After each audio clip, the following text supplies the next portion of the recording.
20 on me, case emergency. Ain't no cap in my rap. Real I know it's the truck. More profit mean extra. Emerald white out full of pressure. That cereal milk smoking right. But that Obama rant some special.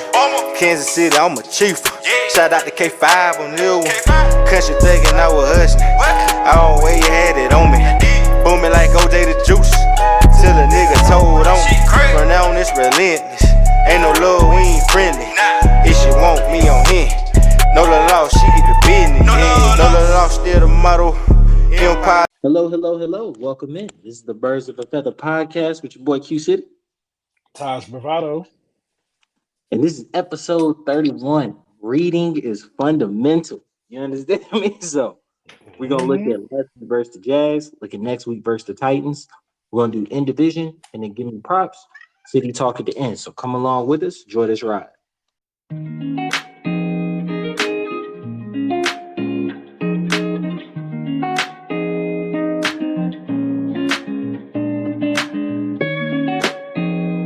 So, Brody, check it out. Last week, 23-7 loss to the Jags in London, early primetime game, so everybody saw it.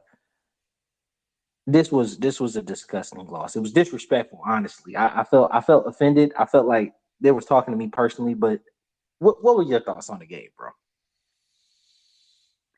Again, the defense did what they had to do. I mean, the defense was outside of that one play, the defense was great. But for the second week in a row, the offense is not doing what we needed to do. 13 points in 2 games. 13 points in 2 games. We have a offensive-minded head coach, and the offense looks mindless. Now, hear me out. I'm not going to lie to you. The run scheme was so creative. Like, the run game was really moving. I really think that's what opened Bijan up a lot. Like, he was super creative with the run scheme. There was one counter play where it was really Ritter's ball handling, but like he, hiked the ball, took a false step, turned around, and showed his back to the defense as if it was a play action, but then it was like a counter handoff, and Bijan got like broke open on it. I really think the run game was super creative, and you saw its creativity.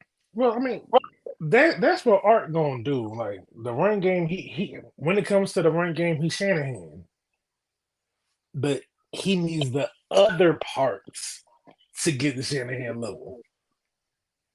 Yeah, so our passing game is non-existent, and I think first, touch on all 3 phases.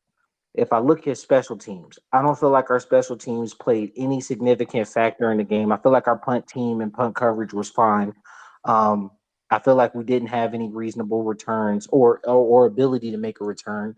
I saw CP. I remember texting you. I seen CP84 out there. He was only on the field for for kickoff returns. Right, that's the only time he was on the field. I was kind of like, "Where's your role in the offense?" But I guess they're slow rolling him back. Yeah, because that's what they did with Akuda. Like they activated him in one game. He played a little bit, and then I expect since the next game's back home, I expect we see a little more CP to see what this offense is gonna look like at full strength. I pray. So, any other special teams call outs? Because who didn't hit for me, but it's really just because the offense didn't do their job. Special teams, it wasn't bad, but it wasn't special. Absolutely. Now, when it comes to the defense, man, it's 23 points on the scoreboard. You take off 7 for the pick 6. That defense allowed 1 busted coverage touchdown and 3 field goals. That defense played well enough to keep you in this game. Oh, definitely. The defense is, because there was a lot of hype around the defense, and the defense has, for the most part, been as advertised. Maybe even better. Because like how being a Falcons fan and defense goes, like you kind of approach things with a little caution, but this defense has exceeded my expectations so far. I think far and away this defense is this defense has kept you in games, right? Oh yeah, definitely. And won us games. Won you the Carolina game, won you the Packers game. I don't feel like the defense had a real chance in hell versus the Lions, but I felt like the defense had a chance today. I felt like the elephant in the room was the busted coverage on Ridley. You know what I'm saying? Out there on AJ. But outside of that, AJ grabbed his suitcase and he traveled with him all day, kept Ridley to 2 for 28 yards. Yeah, Outside of that one busted coverage touchdown, Ridley didn't do nothing. exactly. Yeah, you was very quiet. Now, AJ, yeah, Kirk was able to get off. And I'm not sure if that was a function of Akuda or the scheme, but that either wasn't way, Akuda. Kirk was Akuda having put a good day. that Kirk out of the slot. That wasn't Akuda. So Akuda was lined up at Outside. left for the Yeah, day. you're talking about the offer. There we go. 20. Boy was Yeah, getting roasted.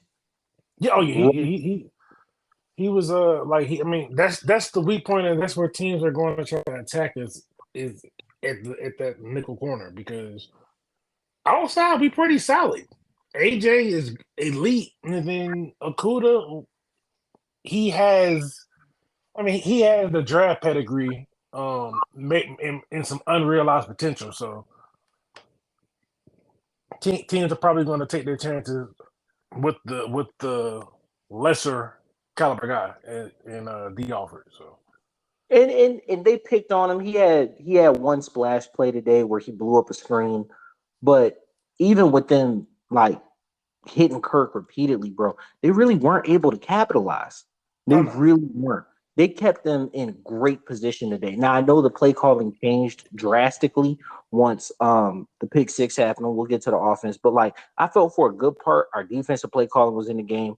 When the game was still in doubt, in question, they were able to get the ball back to the offense. I felt like this defense slowed up, not slowed up. This defense showed up and did exactly what their game plan was to the Jags, right? Grady had a sack.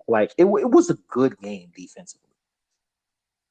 It was like I have, like, because it's like you're watching the game, like you can't put nothing on the defense, because the defense, given the situations they were put in the short fields, and the hold them down, like they did what they could. The offense has to give you more.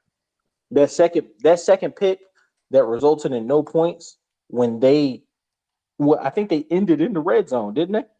Yeah, because because what he got the pick, and if he didn't drop the ball, he might have had a pick six.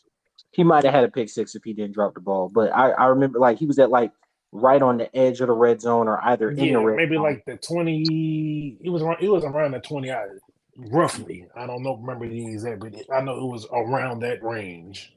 And you're able to end that possession with no points given up. Yeah, the defense did what all you can ask. All right, so we gotta, this is gonna be the bulk of the time. This is gonna be where it's at. We gotta talk about the offense, bro.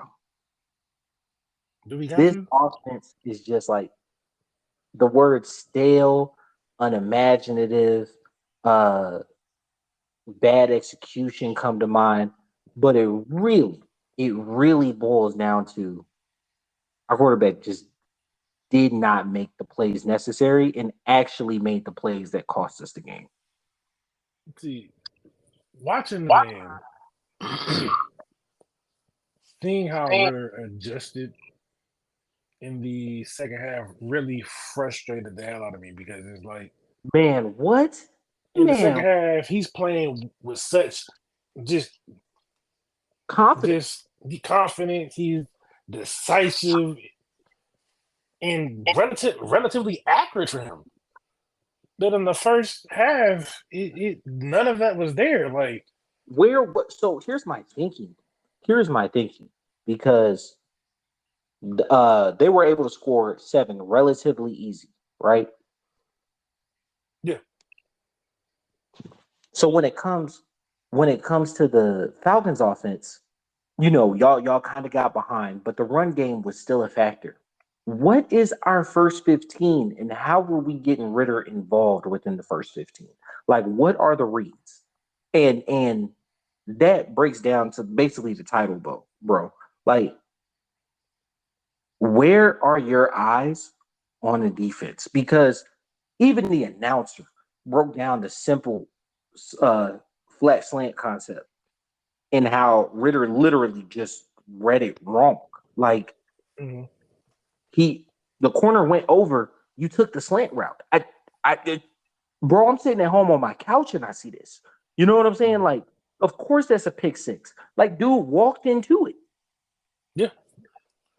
And I think he was feeling phantom pressure on that because he didn't have to throw the ball. He still had plenty of time. And he wasn't even getting peppered today like that. Well, they sacked him about 3 times, but they sacked for the most part, the offensive line that was probably one of the better offensive line's better games. That was one of their better games, bro. There were 3 sacks, but there were not a huge ton of quarterback pressures. Not after that Lions game. That offensive line, I cannot put it on them this week. Like, no, yeah, you can't. I feel like one sack was off a play action, just like a missed block. I want to say by Bergeron. Another sack was he rolled out of the pocket into the pressure, and Josh Allen sacked him. I don't remember the third one off the top of my head, but there was not a huge quarterback pressure today. On a side note, is Trayvon Walker a bust? Because like my man is making no noise. See, I don't, because it's only his second year. It's way too early to be throwing it away because it's like he's not a bad player. So it is way too early to be throwing the bust word around.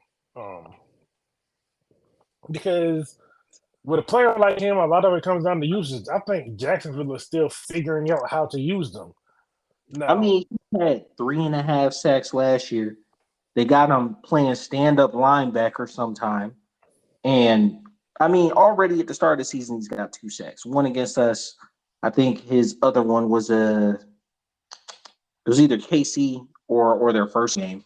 So I mean, like 2 sacks, but I don't know, bro. I didn't see any initial pressure from him. As somebody who was kind of built as this athletic freak, I think we called him out as somebody to worry about. And honestly, on that side, they handled him pretty good. I mean, they handled him good, but I mean, he's still a young player that's still trying to figure things out. Like, because the thing is, even after the draft, he wasn't known for his pass rush acumen. Like, he was known as a physical freak. So he's gonna be one of them guys that might take till year 3 or 4 when he breaks out. Like the same thing with Rashawn Gary with the Packers. It took him. He was that same type of physical freak, but it took him a little time to put it together. Guys, because you take them guys with the hopes that they eventually figure it out. Yeah, and I feel like we made a similar pick with our linebacker, even though he's hurt this year. Like I think we made a similar physical freak pick. Yeah, his feeling, if it hits, it hits. Yeah, his feeling was like they kept talking about how hard he hit. Nate Landmine was that boy was dropping bombs with them hits. I'm saying he was putting in work this game, bro. And so like but that goes back to our defense being good. Back to this offense. Yeah. So once again, the slant flat concept, just like I don't know what the read was there, what you were looking at. The corner went over. They're conceding the flat route to you. They're conceding the flat route. Like they're saying, get 4 or 5 yards because like we're gonna close, we're gonna pursue, and you're not going to go any like further. We're gonna put you in a 3rd down situation. And like he took the slant, and I don't understand that, bro. Like, what are you actually looking at, or are you just this is where coach said the ball should go, so this is where the ball is gonna go? It honestly looks like he's pressing, and he just needs to just relax and just play because I felt that like that game was in the we second. saw two different. Yeah, in the second half he was just playing, but in the first half he looked like someone like Ritter's a guy that you got to make the game easy for, Well, I don't or just think let him get in the rhythm. your route Or in his second interception. There was no easier read than his second interception because okay, that was a two-man route off of play action. You take the vert. Even if you incomplete it, you take the vert. I'm gonna have to disagree with that because that was a horrible play design. Bro, no. Because Look, hold on. See, look, it's a horrible play design because both of the routes are crossing at one point. Like, if you're gonna have a two-man route, so you don't want them to like in a cover. They're playing cover three, and both of the routes are going straight to the safety. no, so listen, because of the play action concept on that route, because of the play action, and your tight end lined up on the line, you're running your tight end on an in route. So one, the ball should have been out either sooner or he was reading the safety. So listen, Pitch was out wide, right? If you're holding, Pitch and London were both out wide. Pitch went on the line. They were both out wide at receiver. Either way, you're running an in route, right? You're running an in route. Then you're running a vert. Your read is the safety, bro. Exactly, but the safety didn't move until he threw the ball. Both routes are coming to the safety. He's just sitting there waiting. So that's a hold. But in that situation, you take the vert route. You take the vert route. I don't think there's a right answer in that situation. Even the correct situation should have been throwing off the Tyler Algier in the flat. That should be that's the correct answer because cover three. If the safety's back there, you don't throw that. That's another thing. Tyler didn't even turn around on that route, bro. He went to the flat and just drifted and looked back. I'm trying to figure out where were you. Like, you didn't even look like you were expecting the ball. Ritter turned around, faced the defense, immediately stared down his receiver, running the in route the whole way. Your read is the safety. Like, your read is the safety in that situation. You take the vert. Yeah. If you're gonna throw the in, that in needed to be out as soon as he turned around. The thing is, I can't agree with that because the linebackers are playing back. No. So in that situation, like I said, if the linebackers didn't bite, you're running an in route behind them. You should have a touch pass. But if you don't have the touch pass, you don't feel like you can make it over the linebacker head to the in route, you take the vert. Because at that way, I think it's a pick either way. It's an arm because the safety. It's an arm. The safety was in a reactionary position. He only reacted when he seen the ball was coming, but he was playing deep. And Jacksonville could do that because Jacksonville could do that because they're not scared of our. We don't have anyone that's scared them that make them play back. They're not scared about Drake London beating them deep. No one is. So you could throw the vert, but then he's not going to beat you deep. But you saw in his touchdown pass, he's going to make contested catches. He will make contested catches, but if you got two people playing deep, he's a one-on-one guy. I don't know if he's going to do this on two on two, and they put their best corner on him. I didn't like the play call. I don't think that in that situation, I don't feel like the issue. For the play that they ran versus cover three is just not a good fit. They should have took the dump off. And or having only two routes on that play is horrible. Well, because with the amount of two-man routes that we have, it forces Ritter to make a decision that probably he shouldn't. He should just Just dump it off to Tyler Algier and let him take the 3 yards. I don't like the play. I do not like, especially versus that coverage. The play might have worked better versus something else, but versus that coverage, no. Because the thing is, Jacksonville did not respect us deep at all. Which is why you throw it up. You got to get them to respect you deep. And I feel like we haven't challenged any defense this year on those vertical route concepts, which makes because we can't get vertical. We don't have a vertical threat. Bro, you gotta make them respect it. If you never throw the ball deep, I'm always gonna sit on those routes. And we don't. I mean, they do. But the thing is, they do. See, look. Here's the thing, though. It's not that they don't respect us throwing the deep ball. It's the fact they don't respect the speed. Because the thing is, with the speed we got, they can sit on it and still catch up. The only person they got to worry about is Pitts. If they see Pitts, they're doubling. Even the announcer said, that's the situation. You put it up there and you let your big body guys go make a play. He literally did it on the touchdown. That was a good throw. That was just a good throw because it ain't like he went over the dude. He just had to box him out. That was just a box out throw. He's using his body. Yeah, but but that's not the same as throwing a deep pass. Those are two different scenarios. Listen, bro. Do you think Mike Evans is a burn? Who? No, but Mike Evans has more speed than Drake London. That's for sure. He can get past the defense, and he's done it consistently. The burn. He's not a burner, but he knows how to get past the defense. Their body type is literally the same. Body type and the way they play is two different things. Mike Evans can get past the defense. Drake London has not showed me that. If you're only going to run him on in-breaking routes and straight 10-yard hitches, yes, that's all he's going to do. But the thing is, Mike Evans and Drake London are only similar when it comes to their body type and maybe like certain other aspects. But Mike Evans is an infinitely better deep threat than Drake London is. I'm not disagreeing with you, but I'm saying he has the opportunity to do so.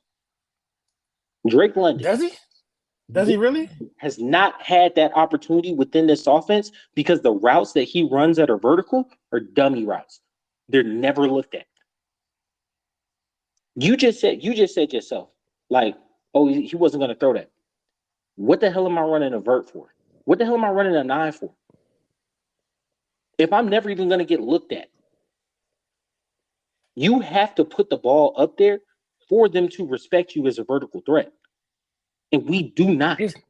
We do not put the ball past 15 yards in the air. We don't do it. See, I'm not saying that they don't respect him as a vertical threat. I'm saying they don't respect the speed. They will play you because the thing is they're not worried about getting burnt. Sure, he might make a contested catch. They'll live with that, but they're not worried about him. Oh well, he's gonna beat us around. They're not worried about that. There's no one on this Falcons offense outside of maybe Pitts that they are scared of beating them vertically. And yes, you could throw up the contested catch to Drake London. But yes, you have the players for a reason, but that's still not a great play. I don't think they respect Pitts as a speed function in this offense. To be honest, they do, but they double him. Pitts has not got vertical. Pitts has not ran a vertical route in the progression in like 3 games, bro. He ran one just last week and he overthrew it. The deep post versus the lines that he overthrew. That was a deep route.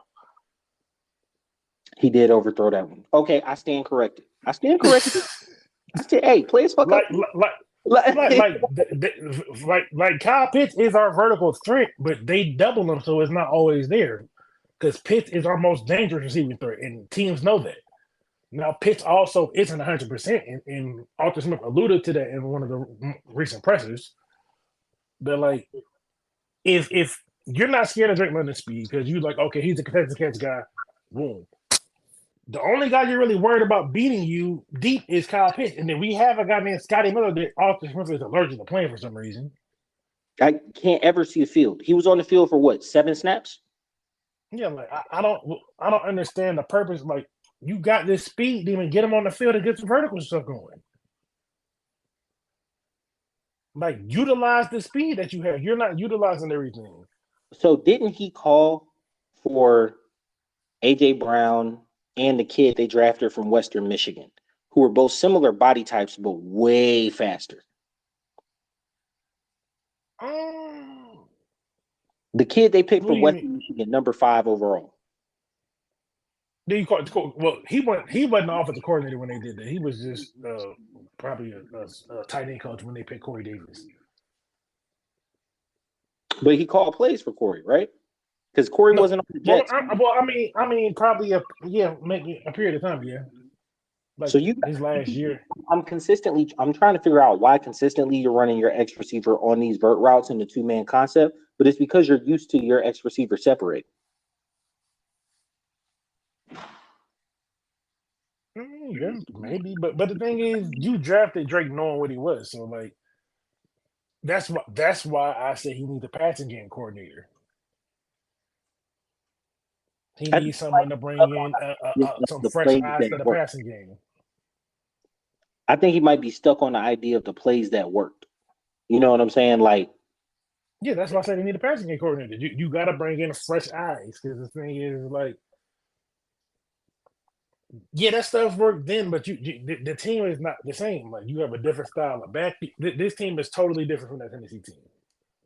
and hopefully when CP come back, it'll look a little different. There might be some different spacing.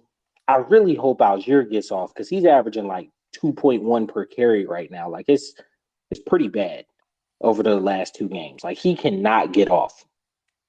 Well, I mean, the thing about Algier is Algier's not really going to do well for stack boxes because he doesn't. He's not going to make you miss much. Mm-mm.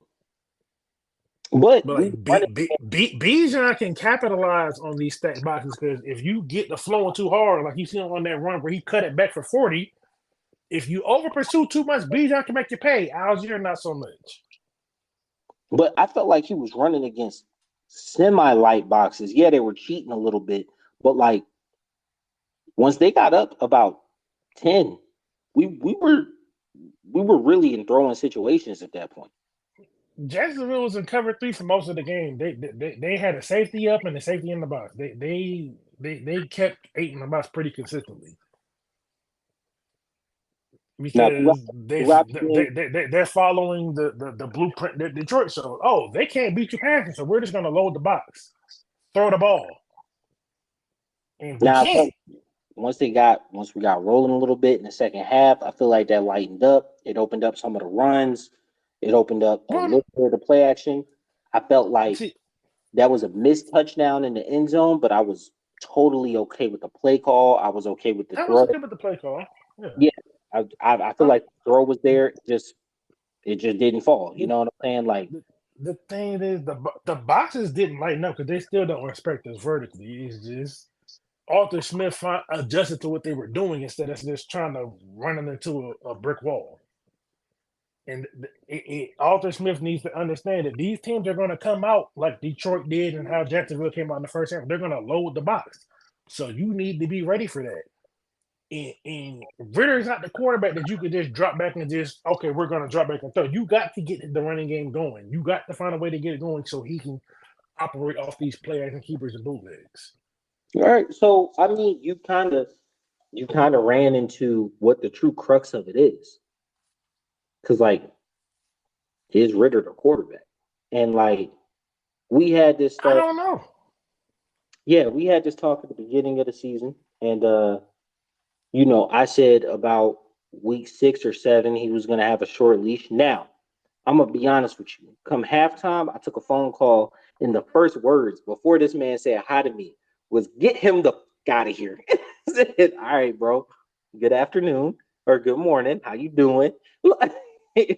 But it really boils down to like, Falcons fans are frustrated. I think we've been spoiled with Matt Ryan, and people Yeah, didn't really appreciate his headiness and his they didn't appreciate Matt Ryan at all. Nowhere near enough. They just act like Matt Ryan's grow on trees when they don't.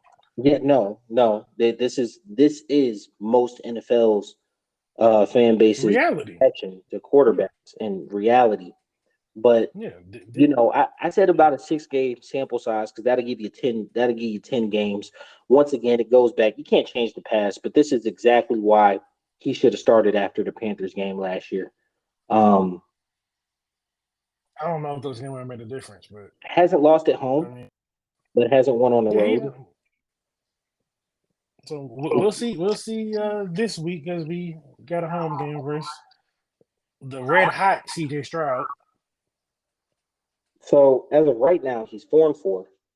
One 300-yard game, 300 total yard offense game, not passing.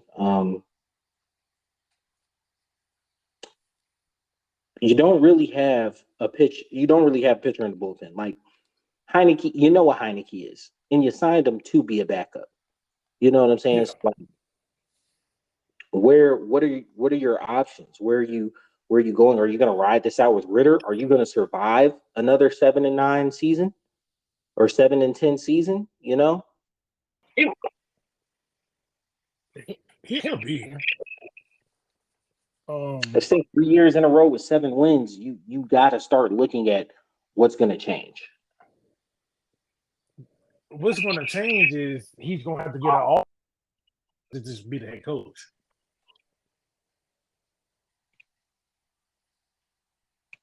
Or he's going to have to really take a hard look at this offense and make this offense more quarterback friendly. Because when you look at the offense as a whole, you have a elite talent at tight end. You have a first round receiver, and then you have a generational type running back. When things are going, the offensive line's okay. All of these things on paper sound like it should be a quarterback's dream. But the way the Arthur Smith is constructing this offense is not as quarterback friendly as you would think it is. But I feel like the reads are pretty simple. I honestly, I'm looking to execution at this point, Okay. bro. I don't think I get what you're saying, but it's like just running the ball and then play action and just 2-man routes. Like yes, it's simple, but it doesn't leave a whole lot of room for anything else. Like help the quarterback out. Give him some 2-man routes is like it's trash. It's predictable. Because it's getting to the point. So it's getting to the point to where like look first Detroit. Like look over Detroit. Detroit didn't bite on a play action not once. These teams are not like they know the play action and they know he had a great run game, but it's predictable. Like he's reminding me of Mike Mularkey a little bit. Okay, I can see that because like hell, that got Mike Smith fired. Yeah, like bring in like and Arthur Smith, a very stubborn person. You can see it in his play calling. You can see that in his play calling. That he is very stubborn. He wants stuff to work his way, but sometimes that's just not the reality thing. So you need to bring some outside influences to bring life to this offense. So if that means you got to let go of Ragone and get an actual offensive coordinator in here to jumpstart this offense, then so be it. But Arthur Smith run game is elite, but the passing game is not where it needs to be. It leaves a lot to be desired, and I think we talked about it about like you really rely on the physicality of your weapons. You know what I'm saying? Like you drafted these super good talents, but it just feels like both picks were inexcusable. And I've heard your points on the play calling on the second. I don't see it the same way, but we can agree to disagree there. But that pick six, there's no you can't defend that one. It wasn't play call. That's a high school concept, bro. That's a high school concept. Slant flat. If they go over, take the flat. If they go under, take the slant. That's high school, bro. Yeah. And so, like when the bullets are flying live, you can't see that one. You can't see the safety sitting on the route as you take it over in the middle. And hell, he's had picks that really should have been caught, but that haven't been. You know what I'm saying? Like, yeah, he went a long ass time without throwing an interception. Didn't until last game. You know what I'm saying? But like, this league is smart. It's gonna figure you out. And like, he's at 3 right now with 1 rushing touchdown and 2 passing.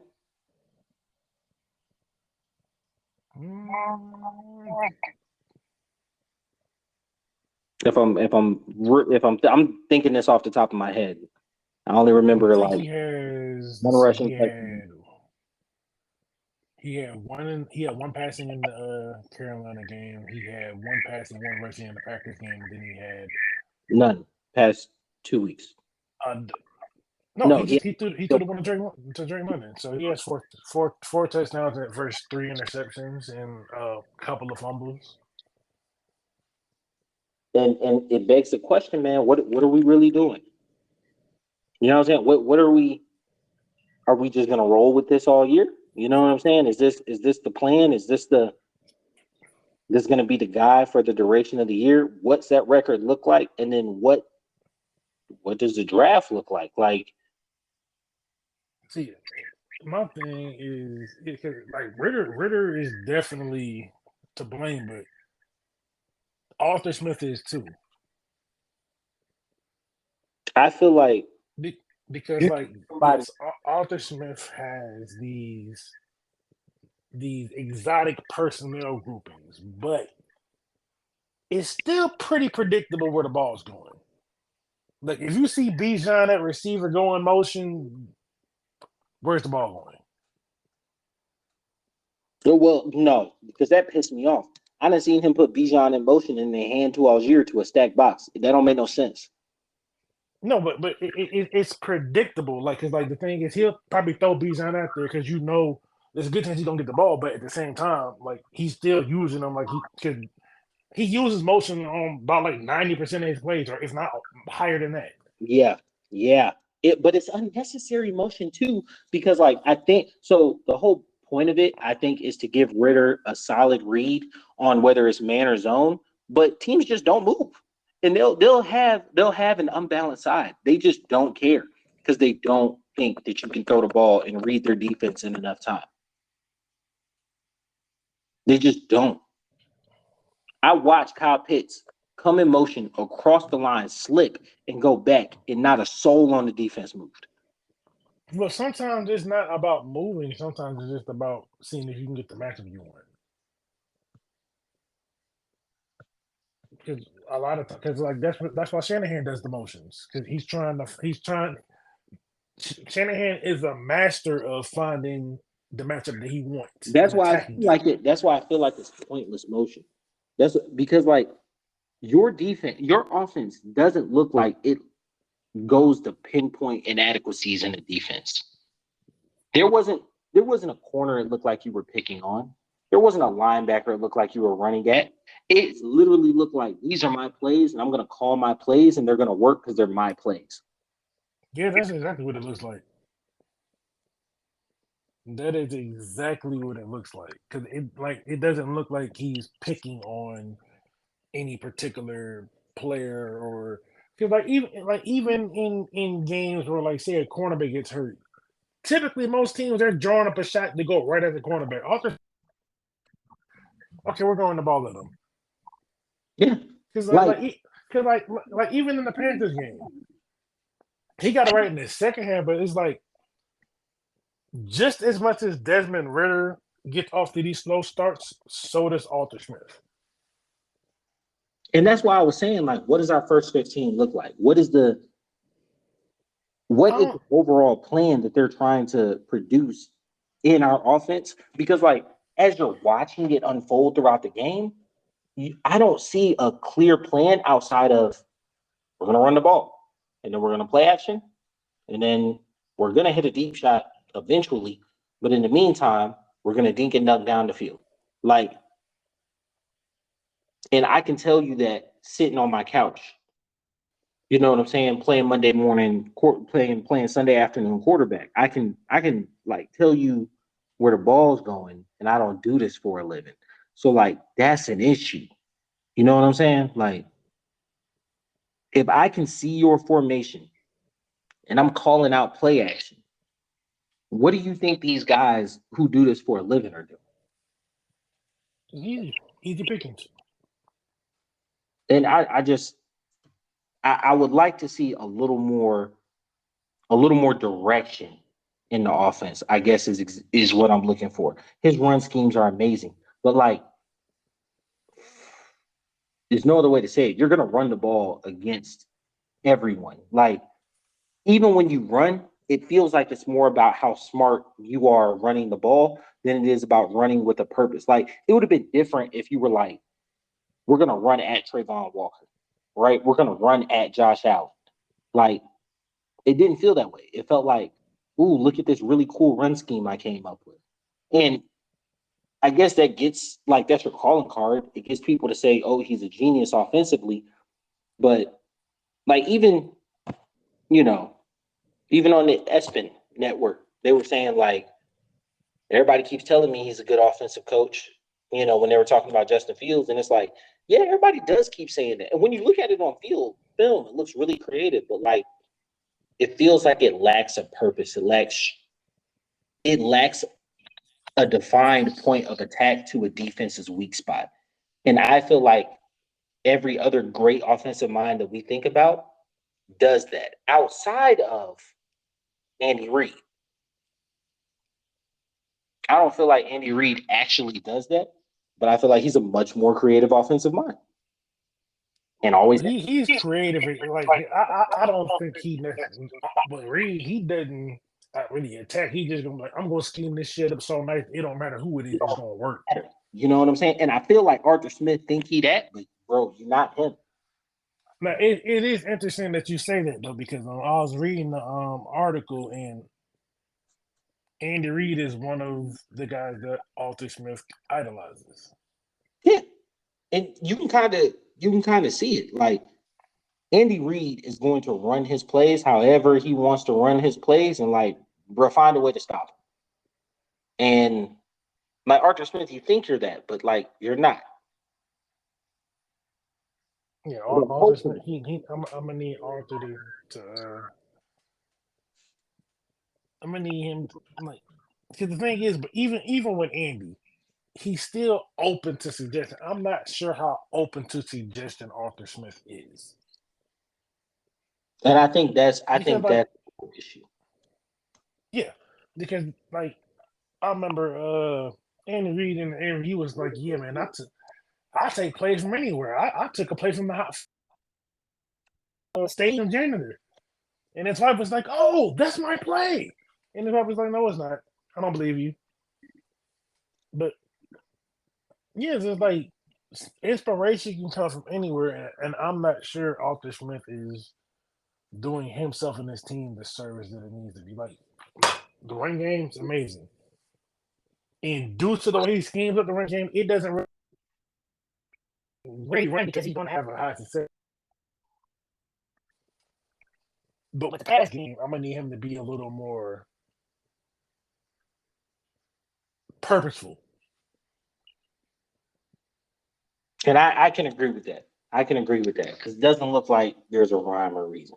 But we bemoaned about this game long enough. I think that reasonably, first half, disaster. Second half, pretty good. Like you mentioned, we move on to the Red Hot Texans.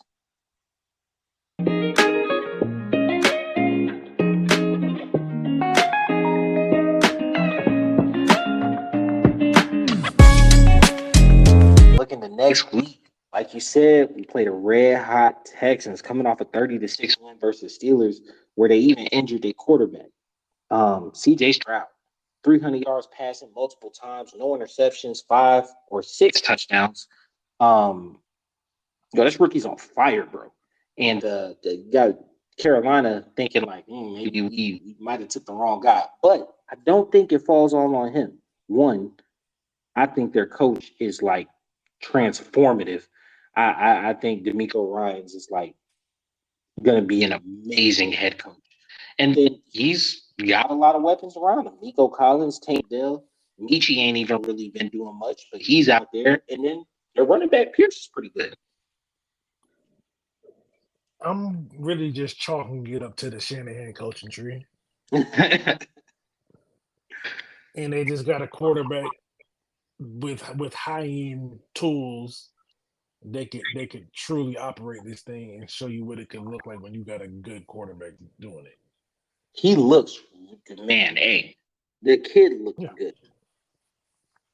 because like the last time we seen a high end quarterback in this type of offense was 2016 with the Falcons. Yeah. And the Shanahan tree all pretty much runs the same plays, the same coaching like philosophies. But Yeah, I think like getting that speedy wide receiver who can play kind of like that switch role is is always good. And they really have that in Tank Dell. Tank Dell was on all favorite receivers out of the draft. Um, little bit, I wanted him in Atlanta. I really did. Didn't work out obviously, but they they uh they got a nice collection of weapons. Young, but hopefully we can get back on track and maybe slow this rookie down. I mean, considering we do have one of the better pass defenses in the NFL, hopefully we could bring CJ his welcome to the NFL moment. I'm hoping at it, but Bobby Sloag is like the next coming of the great um coordinator like Zach Taylor. Like I didn't think Zach Taylor was all that good. Shanahan tree by way of McVay, but like he does have the fundamentals down. Their quarterbacks don't just get ransacked like that. They have awkward blocking schemes, but their lines usually play pretty good, and it's because there's a huge push on the run, and then what's it called? The pass game off the run, and the looks look almost identical. So it's like your defense doesn't really know whether it's time to tee off or kind of stay back and look for a hole. Yeah, And I think that that's that like that's a something great push. that's something the author could use, making everything look the same. Yeah, like they line up in three wide receiver set, and you don't know if that's a run, a play action, flea flicker, a dig with a vert action behind it, offside run. Like they move that tight end around. It's really creative, Yeah, but the base is all similar. You know what I'm saying? It's like it's yeah, almost like Madden where you choose like a play formation and then you run like every single play out of that formation, right? Before going on to the next. yeah. That's essentially what they do. Because you don't really know, and it's impressive how they able to do it because like they had no. I don't think they had any of their starters on the offensive line, and they went against that Steelers defense, and it was business as usual. Yeah, Green just went out with a torn MCL. So like I good one, hope he gets better, God bless. But like I do think our defense should be able hopefully to provide some pressure, but I think a good part of providing pressure comes with playing with a lead, right? And no team has really been able to just get a jump on this Texans team.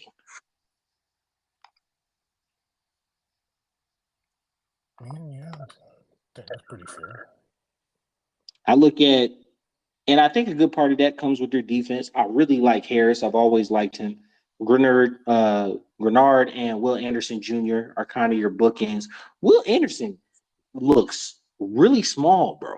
Like he looks really small, which is crazy because like he was a monster at Alabama, but like his body type I just mean, he wasn't the biggest guy. I think he's like, he might be a little long. I think he's like what 6'3", 6'4", but he's only like 240. yeah, and with his hand in the dirt, he doesn't look like he's getting much push off or lip. He had that block kick, and I think he's got one sack on the year, but I'm not really super worried about him. Even though he's the number 3 overall pick, I'm not. Now that doesn't mean that he can't get off on McGarry, because McGarry does struggle a little bit with speed. So Yeah. hopefully that's not a matchup they go hunting on. But I do think that this is a game in which I could see us going the way of the Steelers and it being like a 30-6 type situation, or I could see us going the way of the Colts when they played the Texans and it being like a 35-32 type of game. Like, I'm hoping for the Baltimore game where it was 20 something to 9. yeah, well, that was CJ's first game, wasn't it? Yeah. And I think, I feel like he's responded pretty well to that. And even in that game, I think he had 300 yards passing. No, he didn't get it until he played the Colts. There it goes. So when I look at him, when I take all those factors into account, it's hard. It's hard after the last 2 weeks to pick a Falcons win. But if I had to, which I don't have to, but I always will because that's my team, I'm more so thinking of a 21-17, 24-17 type of game. Feeling like we keep their offense in check for the most part, and we put some points on the board.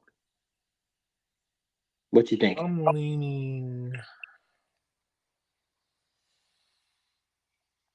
I think this game's going to look score-wise kind of like when we played the Panthers. About two. I like us for a 2-position win. Getting back at home, back in front of the fans. 24-10 type of thing? Or more than 24-10, maybe 27-14. But I'm looking at something in one of those ranges. I feel like especially with being back at home, being like super optimistic, asking the offense who scored 13 points the last 2 weeks to score 24 and 27 respectively. I mean, yeah, but like I said, back at home, like those 2 games is stinkers. They were on the road, which is true. They have played well at home. So, hey, looking forward to it. Go Falcons. And next, we move on to in division to see what else everybody else in the division did.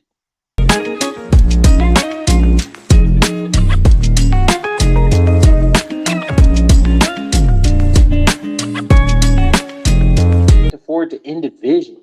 So, as the division was 1-3 this week, and it was only 1-3 because somebody had to win that Bucs Saints game. So we got the Bucs ahead at 3-1, beating the Saints 26-9.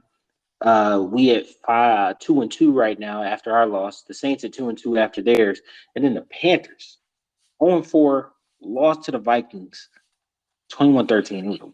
That was it was a rough loss for them, especially considering how their defense played.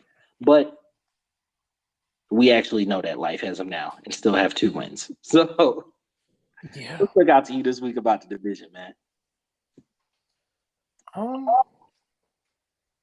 Nothing really stood out.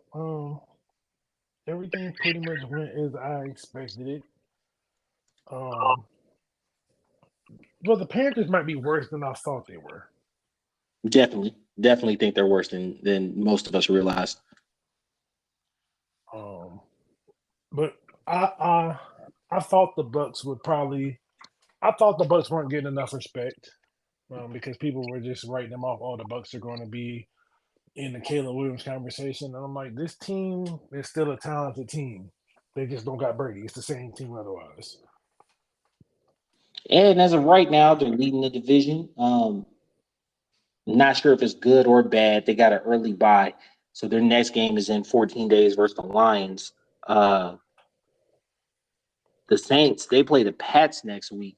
So, I really think we need to handle things against the Texans. Otherwise, we could be looking at third in the division because I think the Patriots are just a god awful team this year. Like, Bill is always going to coach up that defense and that special teams. One, they're making like special teams errors, but they're Same boat we're in, bro. Their quarterback is just bad. I think they're god awful this year. I don't even know if it's just the quarterback because Max is not. He's not. Just my running back, but that offense is not really great.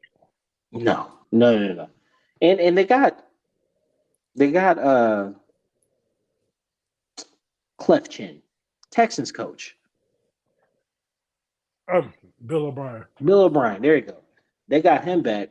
So the offense looks like competent now, but just what Matt's doing in the offense just is just bad. Um, but yeah, no, like you brought out the Panthers. The Panthers might be worse. The Panthers might be worse than most of us realized.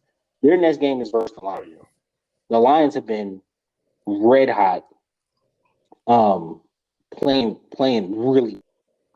I think they beat the dust off the Panthers, bro. Like I think that game gets ugly quick.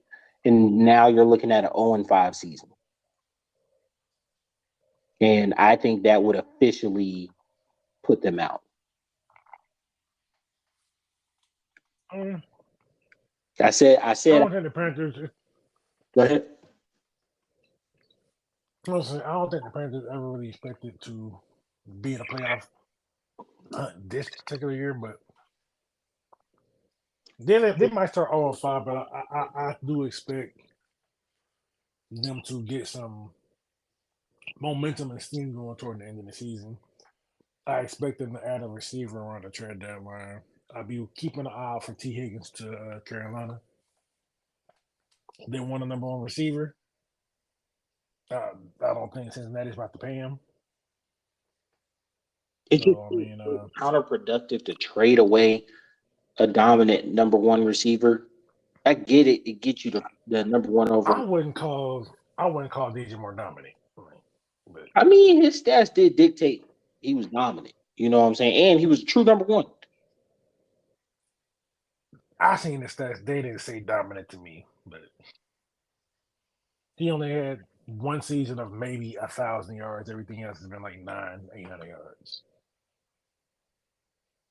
I mean, he was clearly their best wide receiver. And if I had to choose between him and T. Higgins with my quarterback situation, I think it's kind of a wash. I mean, it could be a wash, but I mean, saying he's their best receiver is like Drake London's our best receiver. You gonna call him one of the best in the league? And like, he had like almost 1,200 yards 3 years in a row, bro.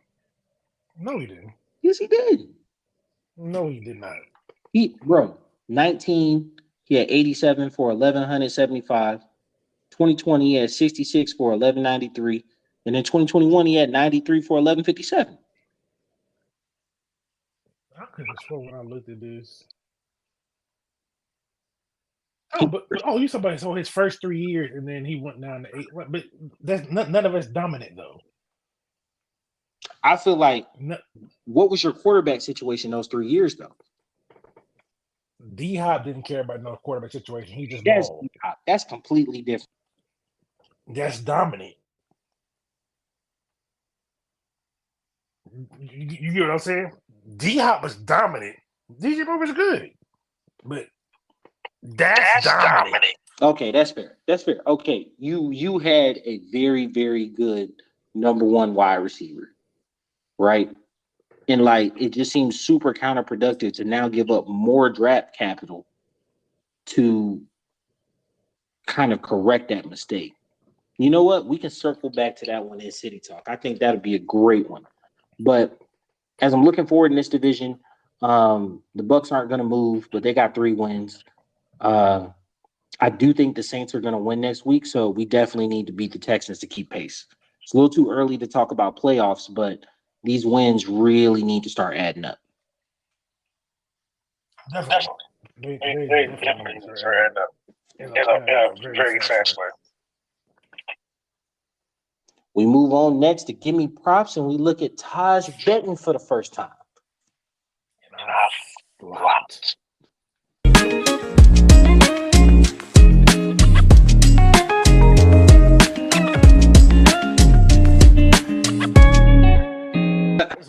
All right, Give Me Props, betting portion of the show, my man. You know what? Hey, look, I'll go first. It was a 2-3 week. It was hard out here for your boy.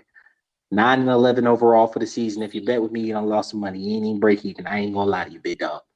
So extra points made. Coup over 1.5. We just didn't get in the end zone. I like to tell a story with my bets. And so usually whatever score that I put out there, I kind of make my bets match that. And I really thought last week that we were going to have some sort of offensive showing after that game in Detroit. So we just didn't get in the end zone. Bijan, longest rush over 15 yards, cash that. Scored a touchdown. Ridley, cash that. Almost was a bad bet because for the rest of the day he got locked down. That was just a busted coverage. This is the one right here. Ritter over 19.5 completions. Didn't cash because this man made 19 completions. I said, and Pitts over 35.5 yards. Didn't cash. Next week isn't out yet. We're recording on Tuesday, so I'll be dropping them on socials. But yeah, not a fun week for me, man. Wouldn't hurt me either.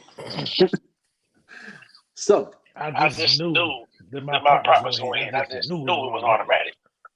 You get London and London, it had to be. Now, see, I would have went London to score a touchdown, but I'm not gonna lie. London over 43.5 was it should have been an easy cash. Should have been. Yeah. If Ritter could have threw to the other team a couple times less, then who knows? He was looking for him on the slant. I felt like all of them were trying to. I felt like they were trying to get their offensive players involved, but bro, it just was not. It was not the day for it. Like it was not working. So are you gunshot now? Am I not gonna get you next week? Maybe. Who knows? We'll see. All right. Well, as always, I'll put mine out on social. Or hell, just for betting points, we might get together on Thursday and drop like a 10-15 minute betting pod or something, just so y'all know our picks for the week or something. I don't know. Point is, we'll drop it. We'll have it out in the open. I'm gonna try to make Taj a degenerate. You know what I'm saying? I'm gonna keep working at him. It's never good when your first one is a loss, because then you don't want to spend money no more.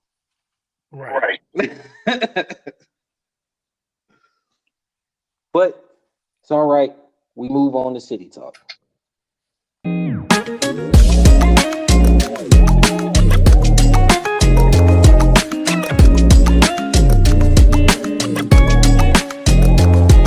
City Talk. So, my man, first thing we got to hit on, Caleb versus Shador. That game was hella fun to watch. Oh, definitely. So, when I seen Caleb, 6 touchdowns, I think he's going to be the first dude in forever to back-to-back for the Heisman. But in that second half, Shador showed that he belonged on that field. I don't think they was going out like they did against Oregon. Oh, no, they don't want to back-to-back.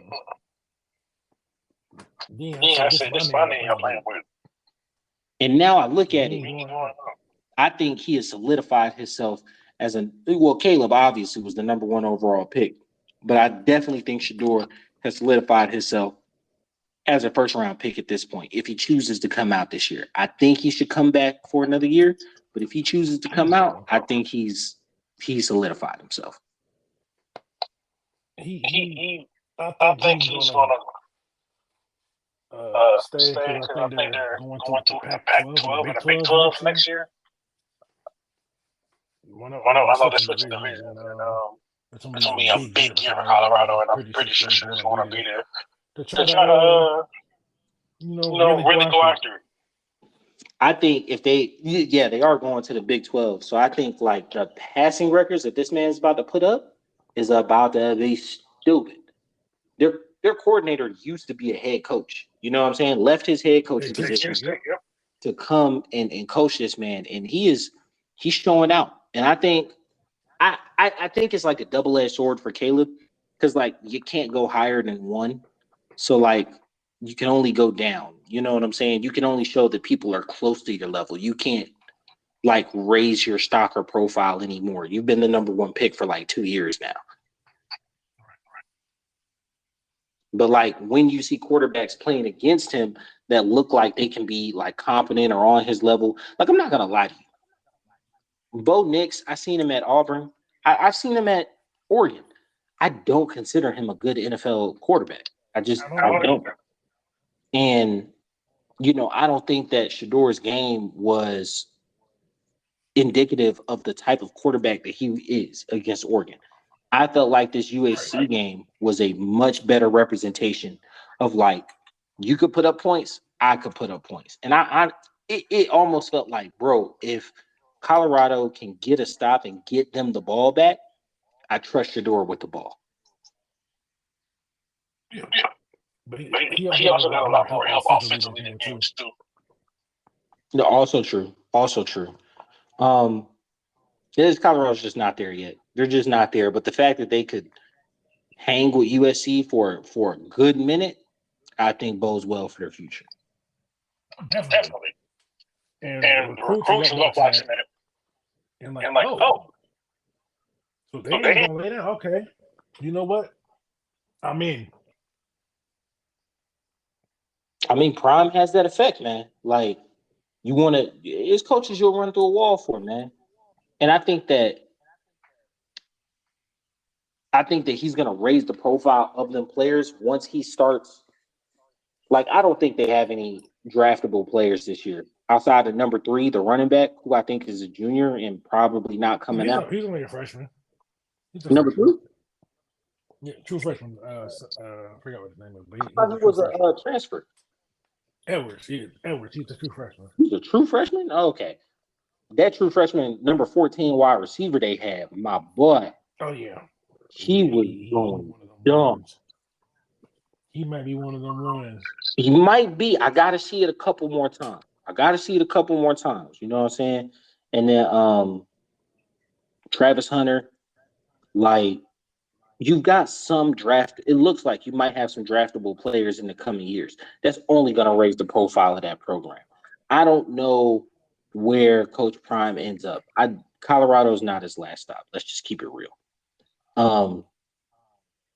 I think he's done with Florida State. I don't think he'd take that job if they begged him. But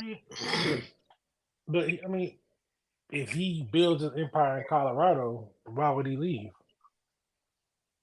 I think like money, resources, and then the ability to recruit at a certain level just isn't available, no matter how cult of a personality you have. So like Jim Harbaugh, why would it be?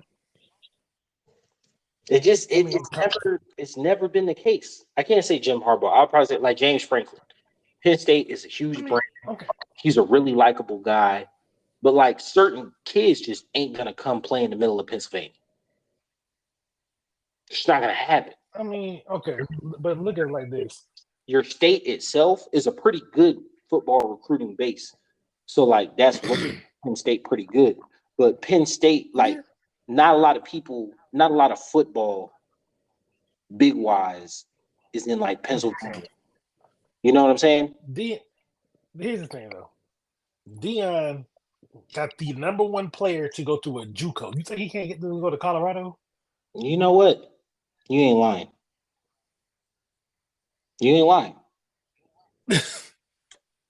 Because water he got well, to Jackson State, and Colorado got money. It costs what? I think he got the price at the $700 for a suite. Like, the money gonna be there, the resources gonna be there. In Colorado, they, if I'm not mistaken, they did have a national championship, I believe. So like, I don't see why you couldn't do it. The money's there. I don't know. Players want to play for him. When I think Dion, I literally think Texas, Florida, um, not Mississippi or Alabama. Maybe I really just see him in the SEC in the South. Honestly, like I that's mean, like he could, but Dion. That's what I the, see. You know what I'm saying? So like, the thing with it always Dion feels though like is Colorado's a stepping stone. I I I don't know what it is. I mean, it could be, but I also feel like Colorado could be it. Like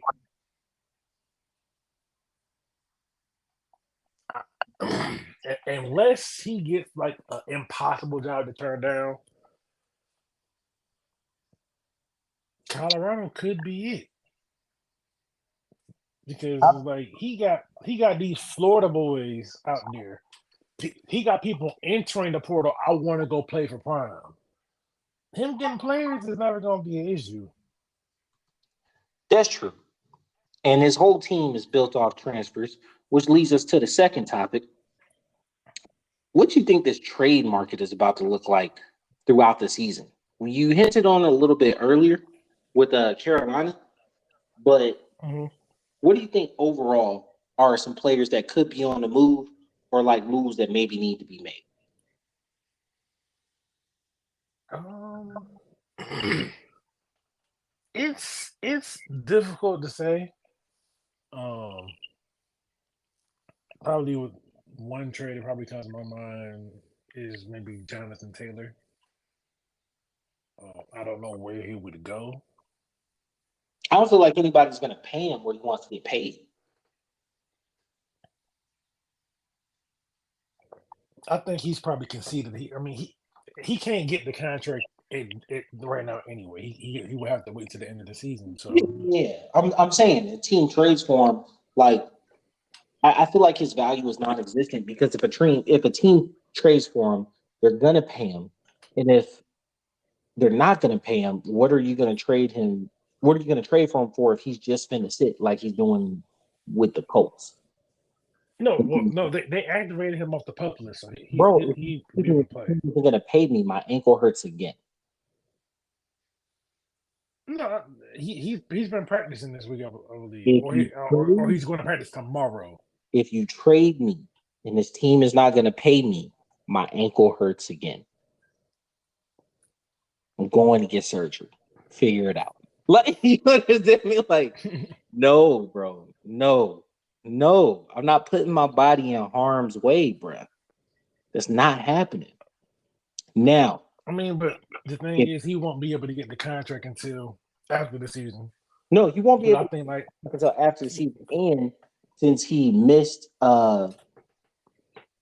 he kind of did a hold in and played with it or whatever. So I'm pretty sure if he doesn't appear in a game this season, his contract is gonna roll over. And I don't think he will because he's been there. that's what I was saying. He kind of played the system in training camp. Because I know if you miss a certain number of days and then he started the season on the pup list. So like those in conjunction can lead to your contract holding over for another year. So he needs to I mean, at least appear in a game this season. no, I mean he's on the active roster. All you gotta do is be on the active roster because they took him off the pup list. So he's looking like So, I don't think so he, anybody's gonna trade for his contract. I don't think anybody's gonna trade for Chase Claypool. That was stupid. Like no, I think they're about to cut him. I believe. they should have been cut him. When he was running the lazy routes, bro, they should have been cut him, dog. Like, y'all suck. And I mean that like in the nicest way. Y'all suck. And like without accountability, there can be no change. The fact that that man had a job the next day is wild. If I was at work and I was just like, not only am I not going to do this, I'm going to actively do things to hurt other members of the team and then clock back in tomorrow like it's all gravy. That's a bold man, dog. It's a bold man. Like they should have been cut Claypool. Then they're gonna be like, oh, we're gonna trade him. I wouldn't give you a 7th-round pick for him, bro.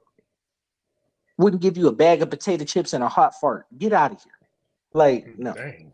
no, no. That was nah, bro. Cause like I love football, man, and I'm not good enough. I'm not good enough to play in the. I wasn't good enough to play college. I'm not good enough to play in the NFL. Like you have that opportunity, and like the one thing you can always control, you can't control if your coach is a dummy, like and call stupid plays or like doesn't feature you in the offense. If your quarterback's up, you can't control none of that. You can always control your effort. You can always control your effort, bro. So like lazy route running and then just like straight up refusing to run routes is like, nah, bro. Like if I was a GM, like, bro, you're not coming on the team plane. Like find a way home type shit, bro. It's my little rant. Yes, sir. Like, and then I don't think there's gonna be any drastic quarterback movement. I think the Jets are okay riding out with Wilson. No, Wilson looked great. On Monday night. That game. Sunday. I think that game. Well, Sunday. My bad. Um, yeah, but he looked great on Sunday night. I think that game could be like one of the games that gets it going for him because that's the first time he actually looked like the person I saw at BYU. I don't know. I gotta him.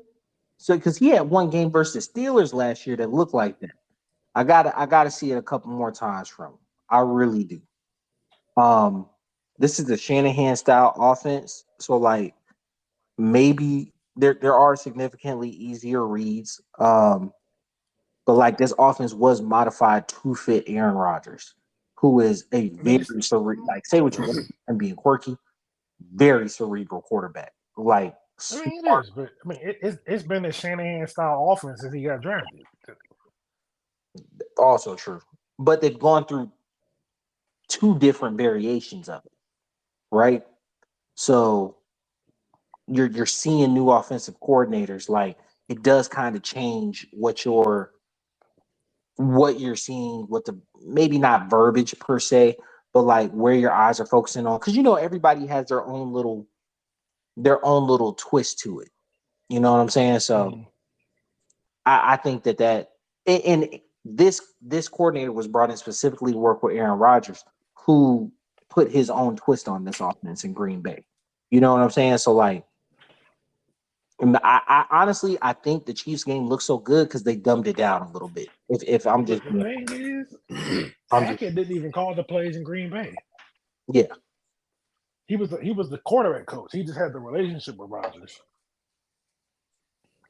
because his offense in Denver last year Denver sucked. looked nothing like this. Denver absolutely sucks, and they can't get rid of Russell Wilson's contract. Like people are talking about, oh, they could take the hit. I went and looked at it on Spot Track, where you can't. You can't. If they cut him, it's like an $85 million cap hit. Yeah, like Russell. Shout out to his agent, Bro, oh God, bro. Like they can't get out of that contract. But I really don't see them being able, like they don't have no draft capital. They can't really trade for anything. I don't even know. Vance Joseph is just terrible. So like I don't even know where you start to try to fix that team. And you don't have your first round. No, you do have your first round pick no, this year. they got the first this year. They traded it last year. They got it this Yeah. year. But like it's hard out here. The Chargers, freaking Justin Herbert finger was the wrong way, on your non-throwing hand because you out there trying to play Captain Save him. You know what I'm saying? You threw a pick, bro. Get down. Make it look believable, but get down. You know what I'm saying? Like, Yeah, as a defensive player, I'm looking for a quarterback to hit, bro. and I'm running you a smack over. Like what? Like you want to be part of the play? Let's play. So I feel like hopefully that doesn't like taint their season because I feel like the Chargers are decent, but I don't feel like there's going to be any quarterback movement. There's It obviously shouldn't be. trade fodder out there. Um, the Bears moving on from Justin Fields, right? I'm gonna be honest with you.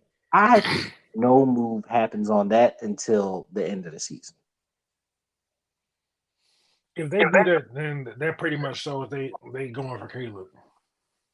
Yeah, but like, not only do they have their pick this year, which is looking like They it's got Carolina. as pick, got Carolina's pick. So like, even if you end up with pick, you don't end up with 1-5. You end up with like 2-4.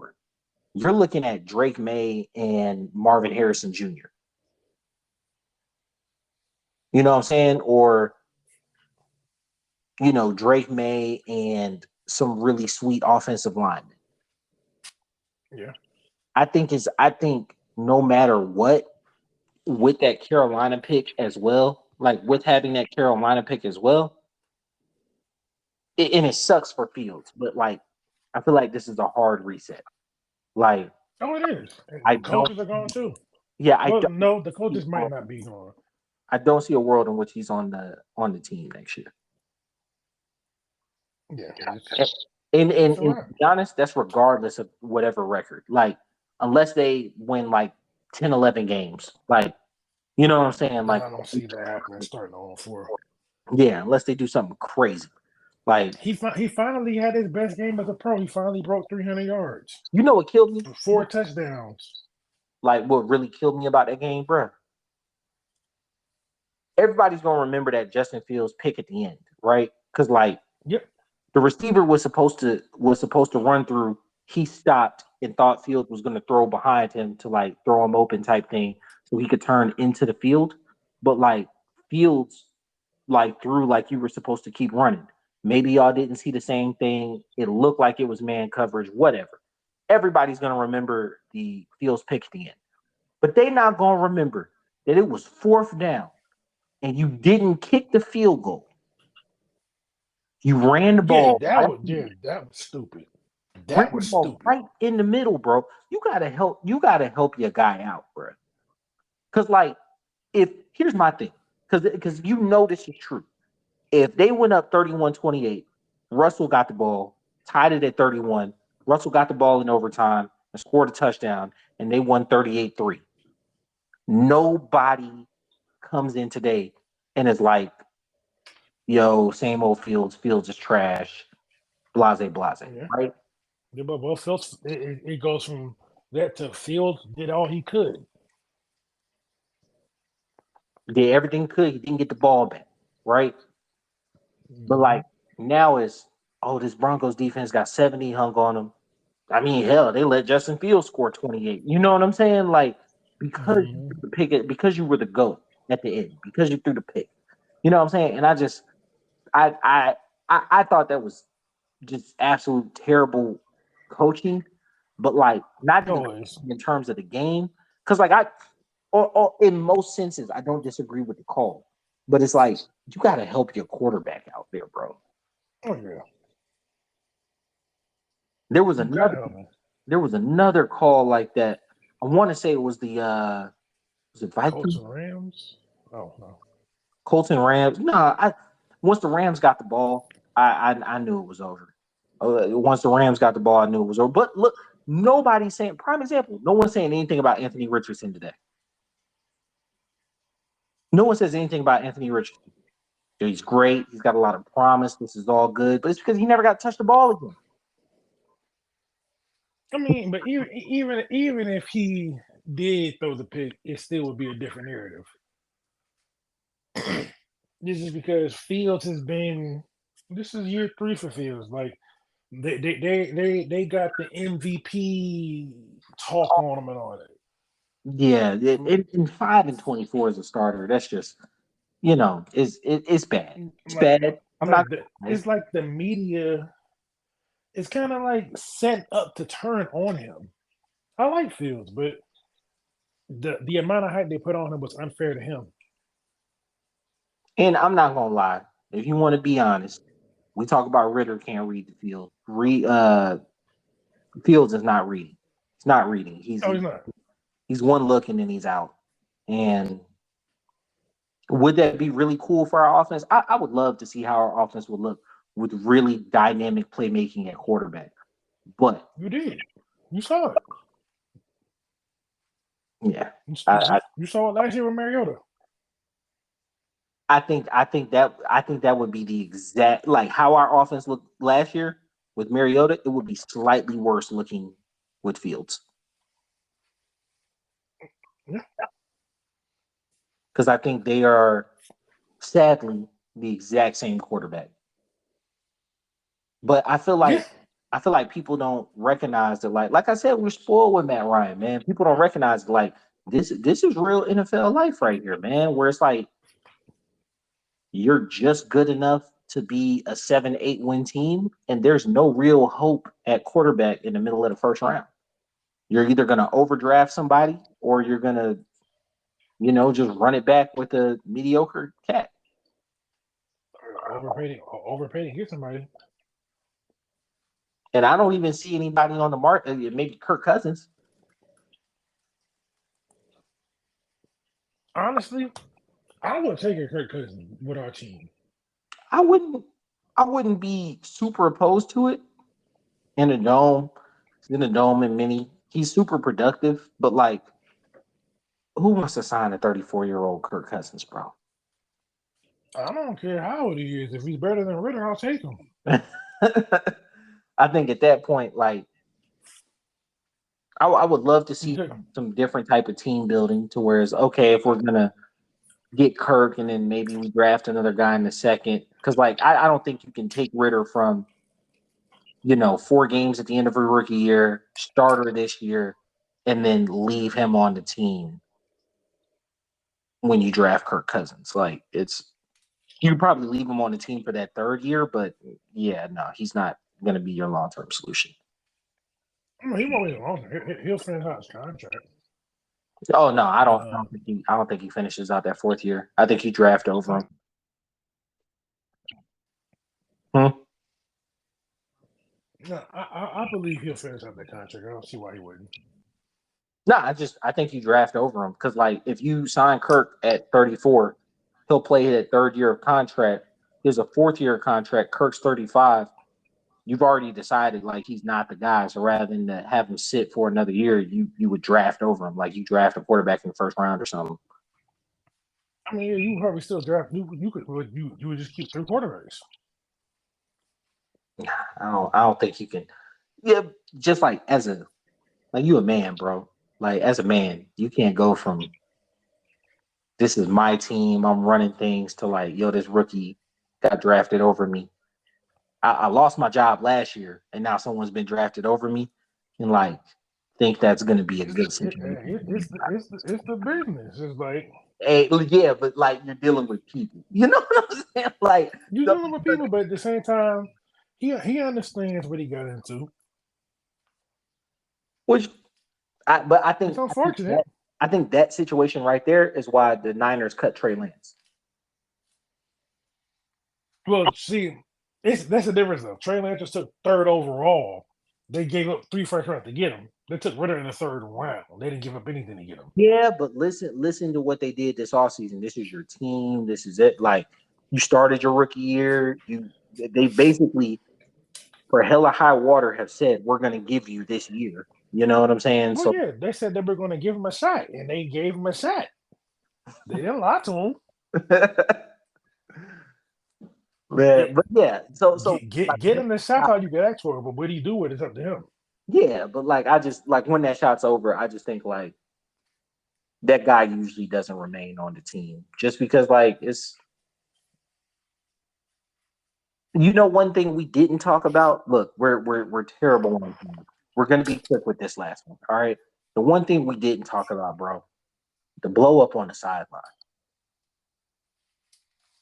Oh, with Matt Collins? Bruh. He said what every Falcons fan was thinking at that point in time. And I'm not gonna lie to you. Play wise, I don't mind. But in that moment, I do not like how Ritter reacted, bro. I ain't gonna say he bitched out, but like He did. okay. Okay. Like Cause he was like, it's all right. He looked, that house was like, fuck out my face. He was like, okay. yeah, and just kind of sat and like stared off into the distance or whatever. And it's like the only But other like the quarterback body language from this game is different. Cause like you see Drake London and Desmond Ritter sit next to each other, and Drake don't even blink at it, Desmond Ritter's direction. He looking straight ahead. He ain't even looking at this. And then they got other shots of him sitting on the sideline just by himself on the bench by himself. And I'm Like, telling you, bro, the only other quarterback I seen disrespected like that was Russell Wilson, bro. And we see where the Broncos are. Like, there is never a situation in which because wide receivers run hot. They run hot. All skill positions run hot. I would say corners too. But there's never really a position where a wide receiver is yelling at a QB like that, and a coach don't step in, a player don't step in, or the quarterback don't stand up for itself, bro. And like everybody kind of just like let that happen. well, the thing is, it happened so quick because it was just like a boom. He came over for the dap. The dude was like, "Fuck in my face" or whatever he said, and then that was the end of it. I feel like he was speaking for the team, bro. I feel like he was speaking for the team. And I believe it because they frustrated. Yeah. Because like this team has expectation, and our expectations, unfortunately, are directly tied to the quarterback. I think that is definitely a situation to watch. And if the locker room turns on you, it's over. You know what I'm saying? Like that was Wilson last season. You know what I'm saying? Where it's like where he had like the really bad post game comments, like, do you think that you cost the team this game? And he's like, not really. And they had lost like 10-3 because he couldn't complete like swing passes. And like you lost the locker room. You know what I'm saying? And like we just couldn't function with you a quarterback anymore. And he said all the right things in the presser, you know what I'm saying, and like dismiss stuff, but like that is definitely something to watch because he was the reason he started leadership, intangibles. If these guys quit believing in you, like they're gonna go to Heineke just off the strength. Because they have no other choice but to at that point. Yeah. But we're on to next week. Appreciate you guys for coming to join out with us. I feel like we did decent on time. Maybe. Not really. Anyway. Nah. We'll catch y'all next week. This has been your boy Q City. It's one time. We out.